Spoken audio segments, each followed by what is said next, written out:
Guys ఈ రోజు మనం బెంగళూరులో చీపెస్ట్ ఐస్ క్రీమ్ నుంచి most expensive ice cream try చేయబోతున్నాము. So let's get started. So మనం ఫస్ట్ గా అరుణ్ ఐస్ క్రీమ్ ట్రై చేయబోతున్నాము. దీని యొక్క ప్రైస్ జస్ట్ 5 రూపీస్.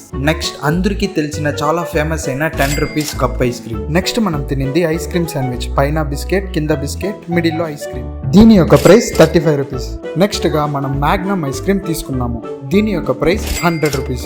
నెక్స్ట్ గా ఎప్పుడు ఆన్లైన్ లో అవుట్ ఆఫ్ స్టాక్ అయ్యే అమిర్చి ఐస్ క్రీమ్. ఈ ఐస్ క్రీమ్ చూడడానికి మ్యాంగో లాగే ఉంటుంది, టేస్ట్ కూడా సేమ్ మ్యాంగో లాగే ఉంటుంది. దీని యొక్క ప్రైస్ 180. ఇప్పుడు మనం బెంగళూరు లో one of the famous ice cream spots కే వచ్చాం. ఎస్, ఇప్పుడు మనం కార్నర్ హౌస్ లో ఉన్నాము. ఇది ఆల్మోస్ట్ 1982 నుంచి జరుపుతున్నారు. మీరు ఎవరైనా కార్నర్ హౌస్ లో DBC ట్రై చేస్తుంటే కింద కమెంట్ సెక్షన్ లో కమెంట్ చేయండి. ఇప్పుడు మనం డెత్ బై చాక్లెట్ ట్రై చేయబోతున్నాము. దీని యొక్క ప్రైస్ 260, బట్ టేస్ట్ మాత్రం టాప్ నాచ్ ఉంటది. సో గైస్, ఇన్ కేస్ ఈ వీడియోకి 1K likes and 1K subscribers వస్తే బెంగళూరులో ఉండే 5 స్టార్ హోటల్కి వెళ్ళి gold plated ice cream try చేస్తాం. సో మర్చిపోకుండా సబ్స్క్రైబ్ చేసేయండి.